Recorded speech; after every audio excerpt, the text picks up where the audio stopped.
Vivez les grands moments d'analyse, décryptage de l'actualité brûlante de l'heure, dans le monde et partout au Congo. C'est sur la chaîne BBC Mpoï TV. Toutes les vérités sur fond d'analyse, décryptage, sans langue de bois. Sur BBC Mpoï TV, on passe au peigne fin, l'actualité brûlante de l'heure. Nous sommes fiers d'être Congolais, nous sommes fiers d'être Africains. Construisons ensemble une bonne société pour nous et pour nos enfants. Tous à la fière, Yakozala Congolais. Tous à la fière, Yakozala Africain. Tous à la na Bomoko, Poto Tonga Mboka, Pona Biso, Nabanda Nabiso. Voilà, bonjour. Salut, bah bon dimanche, bandeko, balandinyo soya BBC, bah bon dimanche nabino, famille Libota, shalom, focus toujours, bon matilanga bah focus et ça toujours bien. Voilà, ezanga wabino BBC Mpoï TV, je crois la grande famille, vous allez bien, alors toujours, la grâce de notre Dieu nous suffit. Kota aimer partager, on a toujours slogan à biso. Ce qui est la liboso ndeko mwasi, ndeko mobali, yaya, toleki, papa, to mama. Voilà, bébé ça va inviter yo, s'abonner et que ça biso toujours bien parce que a opposala jamais dessus. Voilà. Plaisir nanga eza que tokutani sous journée à l'élo. Dimanche à l'élo il y a le 21. Le 21 oui. Voilà bandeko, je crois titre nabiso bomoni, photo ya miniature hein, nabiso bomoni. On va toujours que non ba o bazana besoin de contacter maman BBC numéro nabiso ezawana. On a plus besoin ya ba conseil nabino, tous on a besoin ya ba suggestion nabino pour tout ça là, musala bien. Alors, c'est ça. Voilà bandeko, wana eza ba artiste et comédien obisono stoyebi Gabriel Tumba na Zuma. Toyebi biso nyonso keno bango nyonso ne bazawana toyebi réalité bazala pe pembeni ya belle vie bango nyonso mi balindi bazawana bazwa salaire et pas belle vie. Ah, il faut to lo bango bazwa pe salaire et pas belle vie mais lokwa mokili eza na ba réalité nango mutu atikali kaka mutu tokoki ko condamner te mais tokoki ka ndeko pe sa conseil ya koloba dans la vie. Il faut toye bandingi ya kotambola pour lobito yebite. Et ça la mabe et ça la pasi. Parce que mutu nyonso azala na mabe na ye, azala pe na bolamu na ye. Mais lorsque tozo se basé juste ka pona kotala mabe ya muninga ezalaka bien te. Ou encore na monde lelo to koma komona injustice nde koma kozwa vraiment esika na kati ya mitema ya bato. Injustice ekoti makasi na communauté congolaise. Voilà. Toujours mon atteint à côté artiste comédien, artiste musicien, artiste comédien donc et ça l'a vraiment bien été.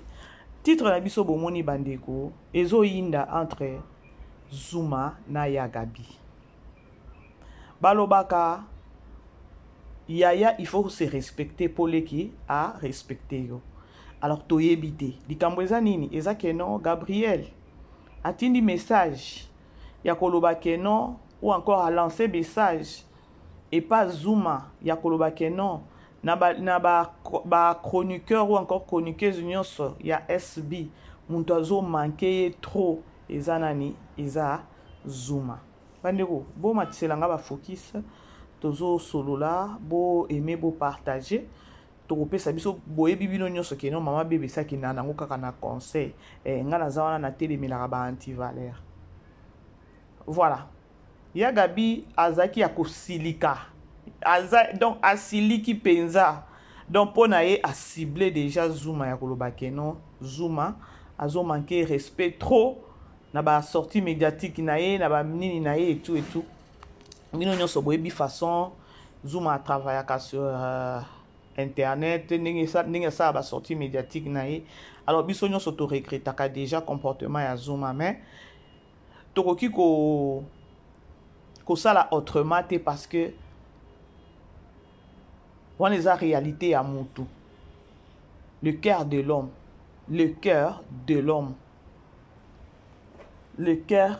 l'homme. Voilà. Si ko tangunga siko na tuni, ya Gabi aye asali émission bayamba kiye a lancé message wana ya koloba ya kokebisa Zuma. Tango azo kebisa Zuma pe azoloba très bien que non. Ngai nde nazabwe na souffraka te.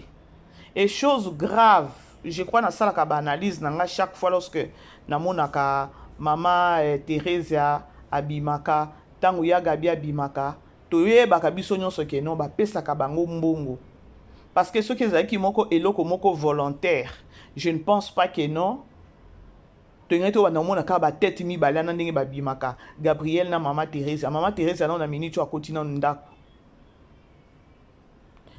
Tout ça lorsque bayaka kovanda na ba plateau za nini ba pesa bango mbongo. Ya Gabi ye moko a confirmer yango ya koloba ke non nga kutu pona le kana plateau na yo pas moins de $50. Pas moins de $50. Bande ko tozo solo la tos fongola poke pour to ramener savoir ya bato.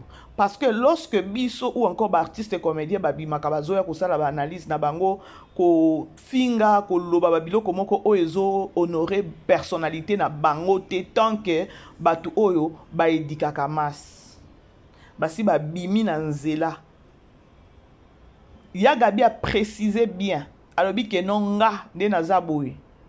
Na le kaka na ba plateau na ba émission ce que fout en mbongo pas moins de $50 plus ya $50 parce que na kopesa makambo na chaîne na yo bozolanda na kopesa makambo na chaîne na yo peut-être oyo yo kopesa nga eza nango muke mais pas na yo okozo ebele po juste na lekaki na chaîne na yo soki otali bien bato ebele bakoka kobenga nga na ba chaîne na bango te po bakoka kopesa nga mbongo nga na senga te bozolanda sko Zuma na ngambu na ye ndenge asalaka ba émission na ye akretiaki ya Gabi ya koloba ke non azokende kosalaka ba analyse na baosala ba sortie médiatique baopesaki ba $20 ba $30 ekwelaki na matoi yango ayeko répondre sikoyo ya ayeko répondre siko Zuma siko lorsque nga BBC na yeko sala analyse ya koloba ke non malembe nzamba ko banda toujours ko étaler bato. Est-ce que okoki ko imaginer ya Gabi donc tangwa yaka ao simba personnalité ya Poutine ao simba personnalité azo loba mabe po na belle vie cause ezalaka parce que bafutaki déjà mbongo mena yebisa biso bafuti mbongo po ya koloba kaka mabe ya mutu mabe kaka même pas mabe ya mutu asali pe eloko moko te parce que to mitunaka chaque fois eloko to ezali kaka en passant na kotala ka ba film akala ya belle vie na yeko tomé na ya film moko 2021 ya majabu biso nyonso toyebi ke no période moko na 2021 nani Poutine abandaki kosalela biso majabu azoyamba ba artiste comédien et na monaki artiste comédien na biso ya tumba azalaki na chaise roulante Nathalie na oki mutema pasi na bibotala bato botala bato siko eyebanaka te Bellevie asala yo nini soki Bellevie azalaka na mabe moko boya asala yo ou encore Bellevie azalaka mwana mabe ou encore tolobaka ndenge bobengaka so disant que non Bellevie aza mutu misapi ndenge bopesa ba kombo nyonso ya mokili ye pe angani ayamba ngo avanda na ye pe azo continuer toujours vie na ye na musala na ye ya théâtre. Je ne pense pas que non ya Gabi ndenge azawana ayeko mona mabe ya Bellevie eza kaka awa azo jouer sous pas Bellevie te. Ndeplaso nga na lobake no biso batu otolandaka ou bien bino bato bolandaka biso moko bosalaka la part des choses. Soki bomoni awa ke no BBC awo lobi mabe numéro nange eza wana mama BBC omoni place no lobaki mabe ya solo eta musu munoko ya koloba. Mais yo moko zo se préparer au lat au sukolima au lat au lobby que non nazo kende émission pour aller que no ko boîte à mutu wana parce que fort possible que non à ça la briefing à face avant ça la nani ba yambaye na nani na émission et cause la dio wana ya bango mibale na journaliste ou encore na chroniqueur ou ko yambaye to ko beta nini to ko solola nini to zo attaquer Poutine to zo attaquer Bellevie toke nango ka likolo tala kaka ba makambo ngo eza bongo soki ezaki ke no ya Gabi ndenge asalaka ba sortie médiatique ke no azwa ko poata nani Bellevie ndenge apoataka wana bandeko ba chroniqueur bazé belé na kini wana mbeto mona ka ya Gabi azoleka na ba chaîne et tout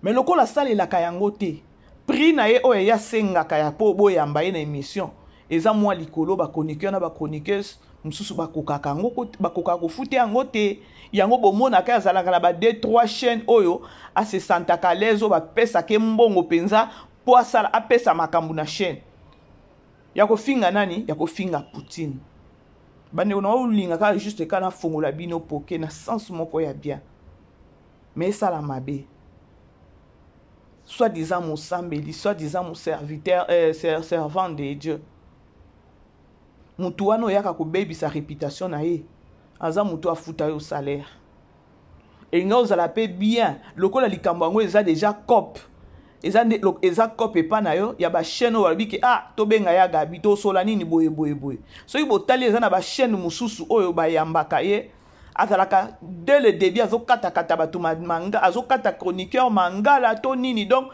asilisa kaka ye azwa ya ye mbongo akende na ye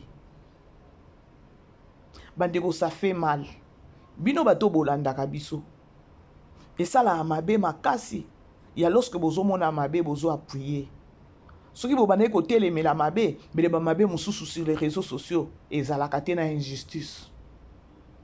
Alors bref, pour votre information, kaka ndenge tolobaka keno ya Gabi na mama tete mama telesi bafutaka bango ye moko ayepe ko confirmer ngo ya kolobela Zuma keno ko sakana na ngai te ngai na lekaka na ba plateau ya bato na ba émission bato bafuta nga pas moins de $50 yaka na ndaku na nga boye donc à lancer omoni keno nzambe kaka ndabi misi ye na poisa nzambe ndabi misi ye na poisa mais bima loba pe makambu o ekosunga mokili ekosunga communauté oza artiste comédienne bima lobela pe makambu na yo tant que artiste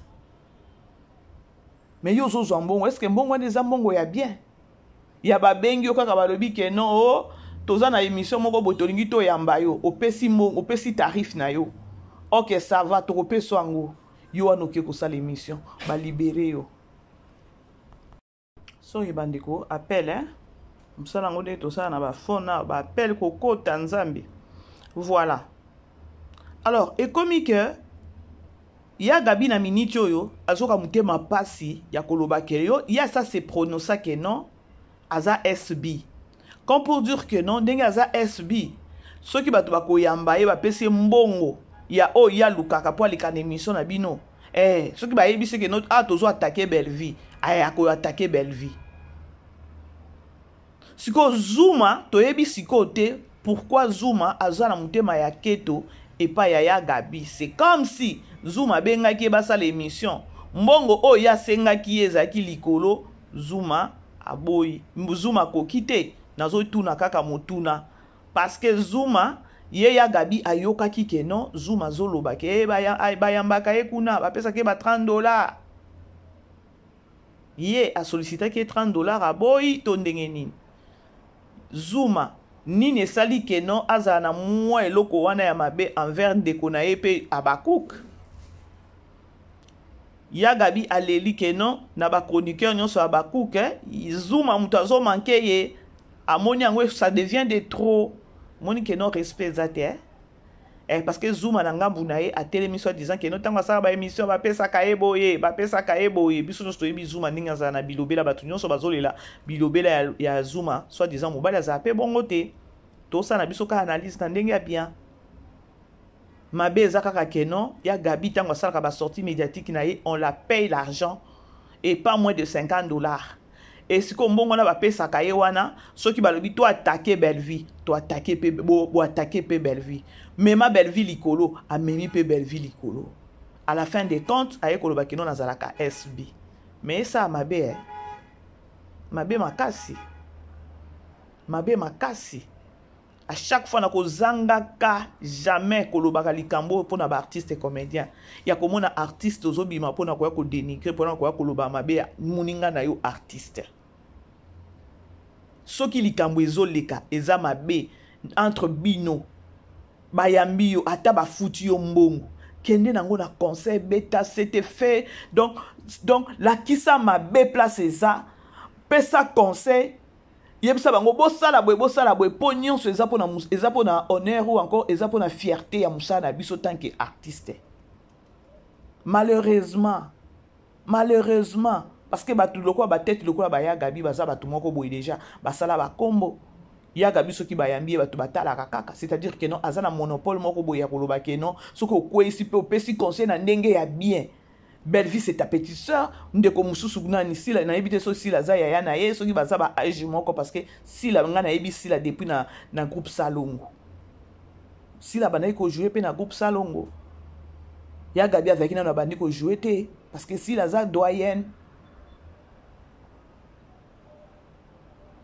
soki ndenge to mona biso nyonso tozo déplorer yango botala na likambo ezoleka entre ba musiciens ya Ferre na Fali bandeko oyo Ferre abetaki lobby na nani na Paris wana na soki Adidas Arena soki nini yango wana bandeko soki tolobi to solola kaka pembe ya tokende mulai te eza nini eza fierté ya mboka na biso to beta maboko eza honneur ya mboka na biso.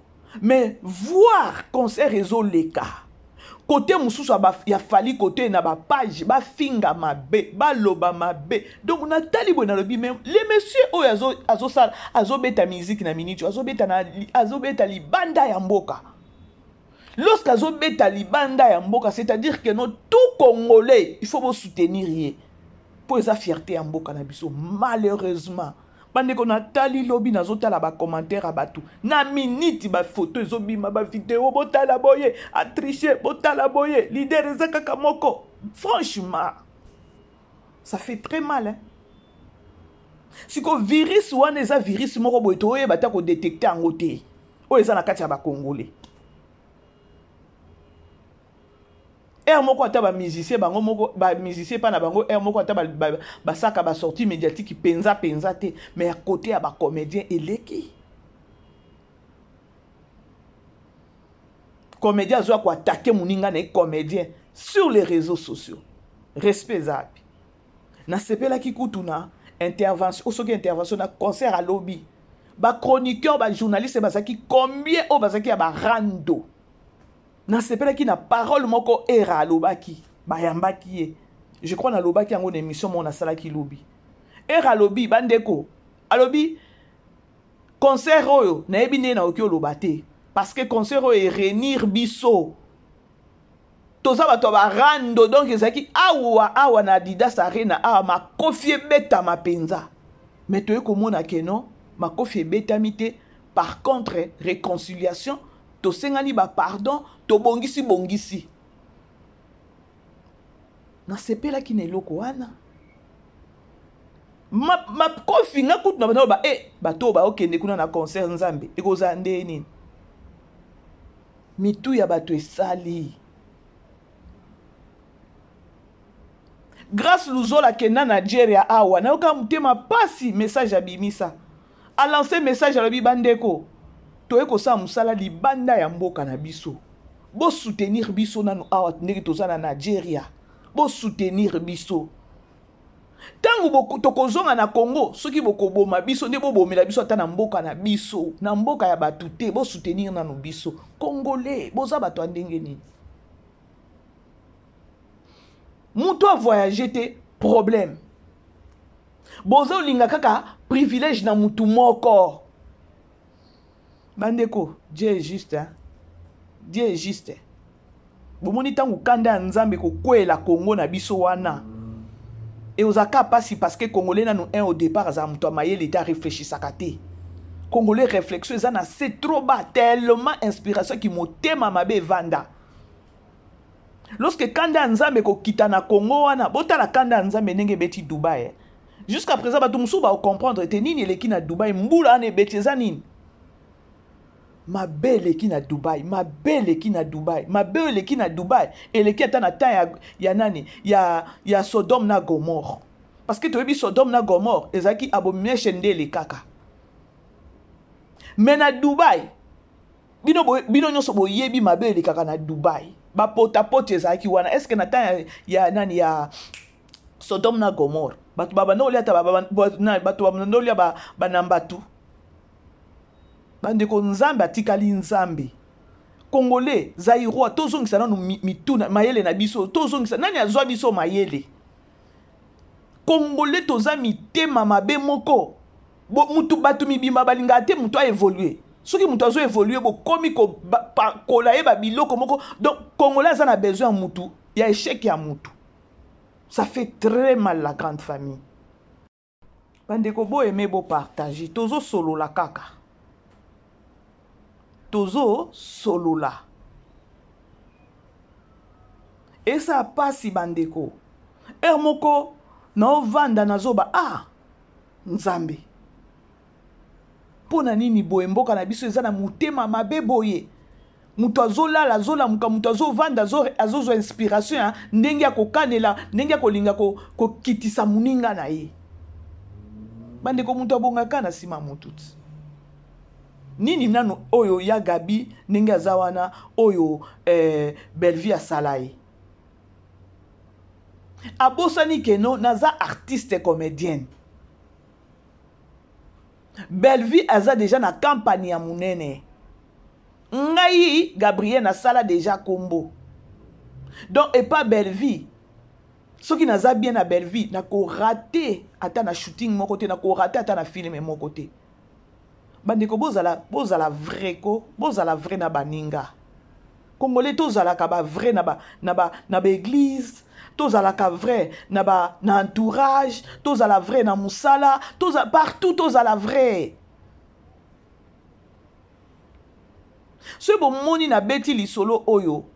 Na okoti sape makambu ya ba musicien ou encore makambu lelo susu tozana faire. Lelo susu azo ki 2 jours. Mais natali comportement na biso ba congolais et pe ça passe na mawa. Ndenge nini mboka ya libanda bako respecter ba artiste na biso. Et si longtemps que no bino na bozo finga ba artiste na ba niveau moko pas comme possible. Artiste abimi na mboka na ya ke ko beta na mboka lokolo la France. Pour na ko soutenir yete. Il faut bo bambende na se, ça fait mal. Ça fait mal bandeko. Lelo ba comédien mususu bazana bango na monopole, ba comédien mususu bazana bango à l'aise. Au fini quelque chose à l'équipe émission à pesoka sujet to kenenango boy to kenenango ka to kenenango boy. Est-ce que ozo valoriser musala na bino moko o eza ba artiste comédien ou bien eza art? Bozo valoriser yango na ba sortie médiatique na bino, c'est juste une question. Ceux qui chantent et sourire que non, Belleville a vendu ici campagne ndenge a vendu ici wana. Attaque no SB yango eye. Mais ba changea kate ou encore bokoki ko bosana te ya koloba keno muto abanda masolo wana eza Belleville. Lelo ata SB abotami. Mais ce que tali injustice ezo leka sur les réseaux sociaux, c'est comme si batu réflexion maela bo moto encore misu ba avegla. Misuba avegla. Mi tema mabe ya Congolais ndenga nazo betela ngo sete bandeko. Si je nabiso eza ya Gabi na Zuma. Ya Gabi pour elle, alobi ke non na ba chroniqueur, mama, papa, o nyonso bazala na ngambo ya SB. La personne oyo azo manquer ye trop eza Zuma. Mais pour nanga na oloba yaya. Sala pa moko na sima, zonga na sima. Est-ce que ba sortie médiatique na yo ezalaka ya bien? Lelo nani mama Telesi azawapi?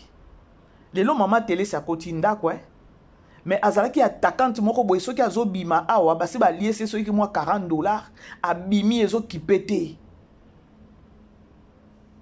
De vous-même na bino moko bozo bosa na keno naza artiste mutu o nazo ya kolobela e mabe azam ndeko nanga azamu ninga nanga ya musala azo sala wana eza musala eza pona NRP susu ya mboka totombola art na biso. Malheureusement artiste comédien nazo bima po ya ko kitisa esusu ndeko na ye bozo tindika musala na bino liboso to bo tindika ngo na sima. Allez-y comprendre tout ça na biso ka analyse. Ah oui, hein?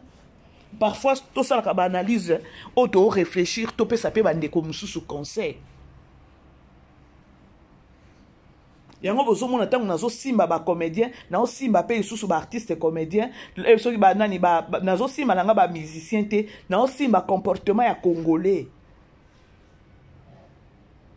toza bapeuple nini ya mitema mabe boye congolais il est trop distrait na makambo ya malonga mais soki eza makambo ya kofinga eza makambo ya kotitoye eza makambo ya kokitisa moninga soki mpe bolobi bokota likopa bosali mpe likopa bien mpo bobamba moninga na se me boyebake no nzambe atikali nzambe kanda ya nzambe kanda nauti koloba na kanda ya nzambe ekiteli Dubai toza na bino awa Dubai eza place moko eza désert eza désert mais botala mbula wana ebetaki kuna peut-être batu mususu peut-être batu bokokanisa so ipeza ndeni kanda nzambe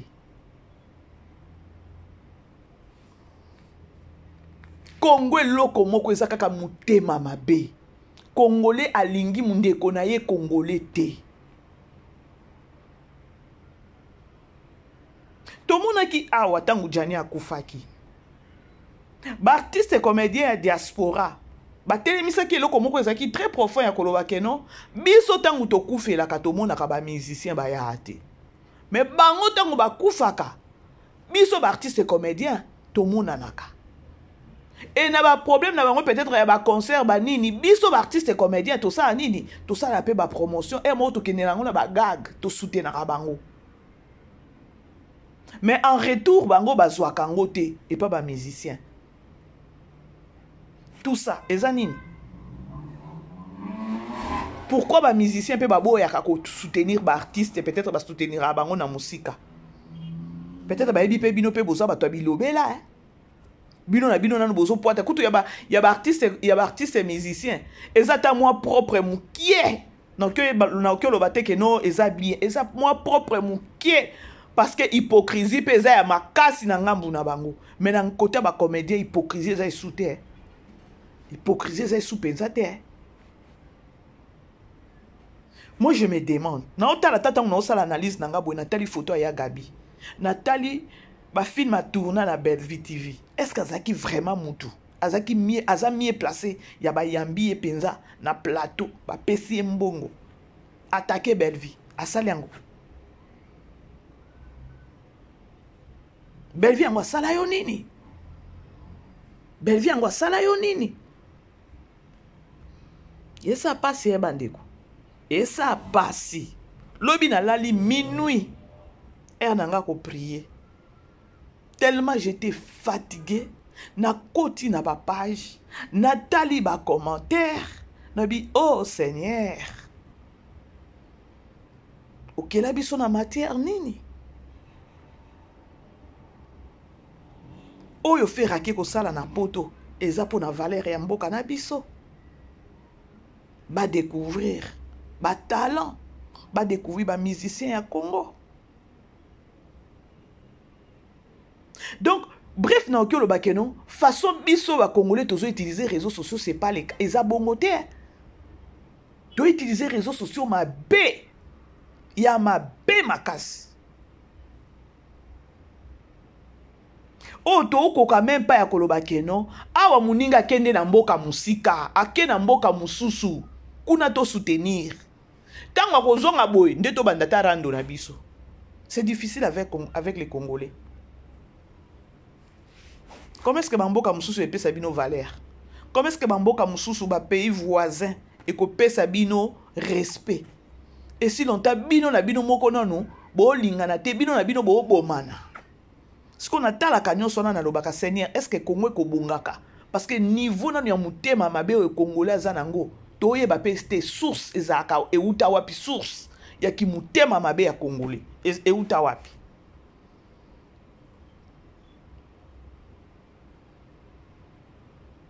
La grande famille, beau aimer, beau partager. Famille, beau ta, beau matilanga, ba focus. Beau ça, ba partage. Beau aimer, et ça vraiment biso bien. N'a pas toujours que non. Ceux qui ont la liboso tombé dans la vidéo, oyo. Ko zapete. Ceux qui n'ont s'abonné, abonne-toi, osa décider. Sens-toi à l'aise. Pour nga na yeba tene na koyawa na pelisi caméra na nga na badi ko finga. Non non non, na yebi tene na obandango. Eloko liboso na omono ndenge na teki déjà molimo, na yeka na badi ko finga. Na mono ndenge na teki ka molimo na nga.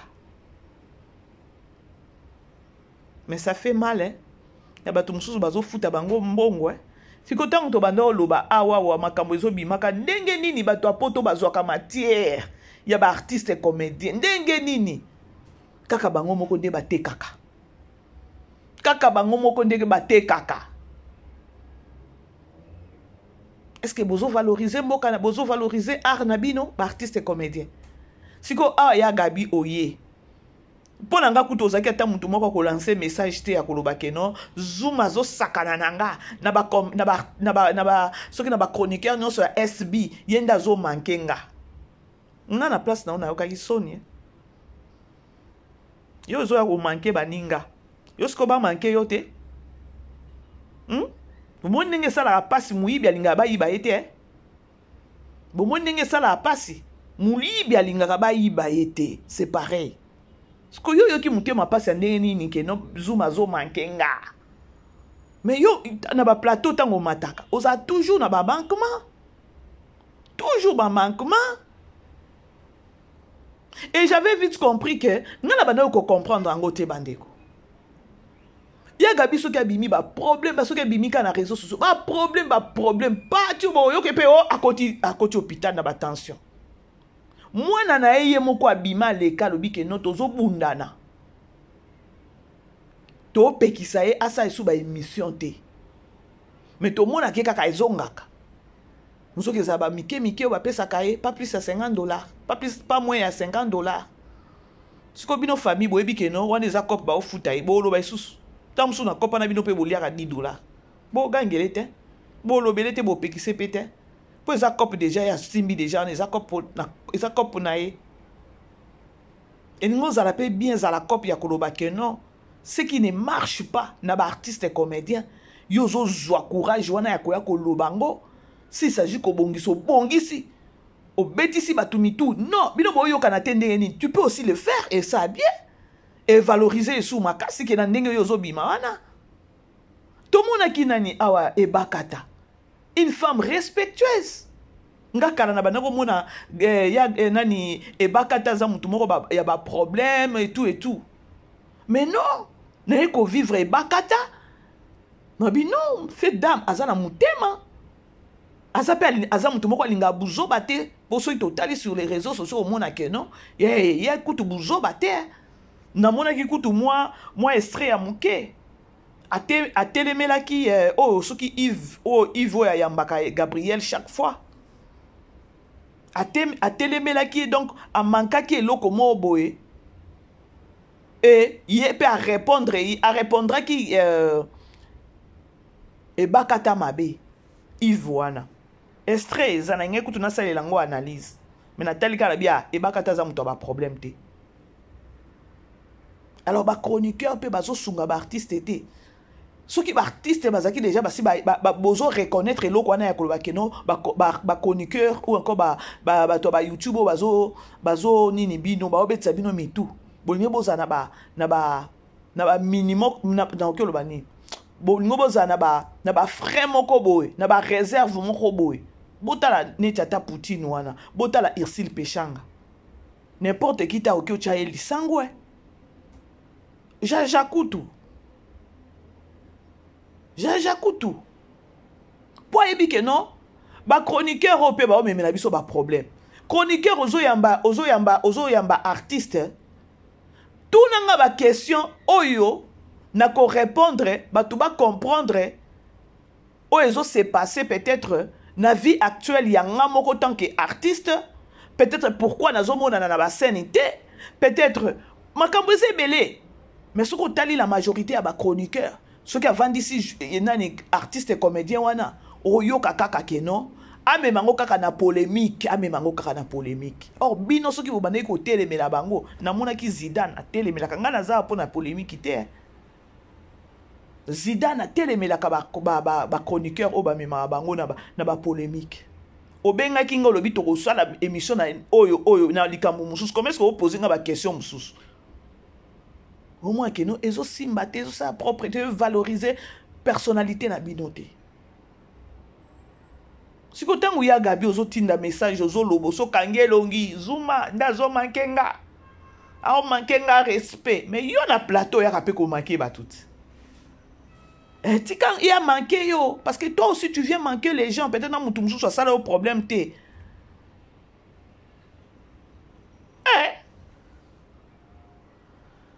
Famille Libota bo aimer bo partager bo matselanga ba focus et ça vraiment biso bien. Et ça vraiment biso bien. Natika na juste on a 3 minutes et voilà. Na ebité bandeko so bolo ba keno mama bébé ça lobi mabe. Ça fait mal ya komona makambo to mona sur les réseaux sociaux to mona na ba artiste na biso ezala ba musicien za manini na okamutema pasi.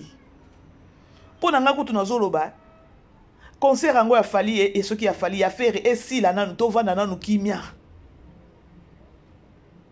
Fierté ya mboka na bino bozo kende ko be bozo telemelango. Fierté ya mboka na bino. Oyo Bellevue azo sala wana. Azo matisa ya Congo. Pona nini te to loba. Pona nini te to betele maboko. Pona nini te. Siko na oyeba te.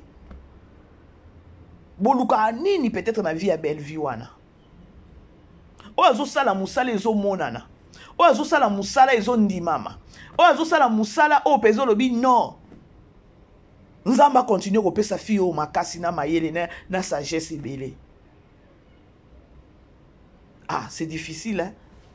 Nous devons comprendre, Yakolobake, non? Lorsque, inspiration encore, lorsque Moutema Mabe Leki, au grand jamais couteau, au cause inspiration, ya bien. Là, ça n'a qu'à des diables, ya kane konager. Bien du sous, zubino sous maïele. Alors, c'est-à-dire que nos diables, n'a vana na mitema ya ba Congolais. Et le bien ta maman guerre, ta oya, ta to obele la que non.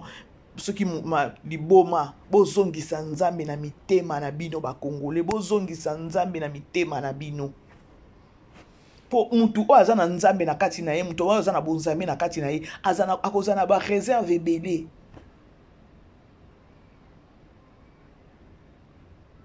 bande ko savoir il faut koyeba ko se gêner parfois hein? Ya jani akufi awa bozwa ka mayele te. Na souhaité loko moko mabe te et pas Bellevue. Na fongoli na pesa na ka exemple le Bellevue azate. Ya Gabi na ba plateau au vendre koloba nini. Ya Gabi oko se retrouver na matanga. Boza la kataba tu ako réfléchir bongo. Et ça bien. Boleli ya Gabi bo manke ya Gabi et nani ya nani Jani. Mais il a dit que moment que baba ndeko tozongisa bolingo na kati na biso ba artiste et comédien. Mais tout le monde a qui pe ba o ya diaspora ba ye tout le monde pesa to tala pesa na misuki non, il y avait pas de collaboration entre ba artiste et comédien à diaspora na ba o ya Congo. C'est makam.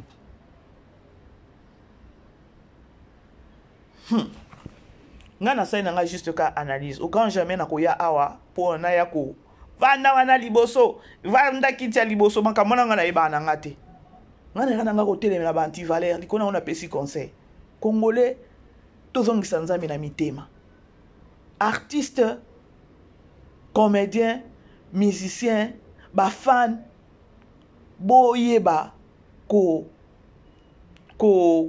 na okolo ko batela ou encore ko manier ou encore na okolo ba ko na ebité qui fanatisme na bino bo gérer en bien et artiste comédien ou musicien ba fan ba gérer bino te hein?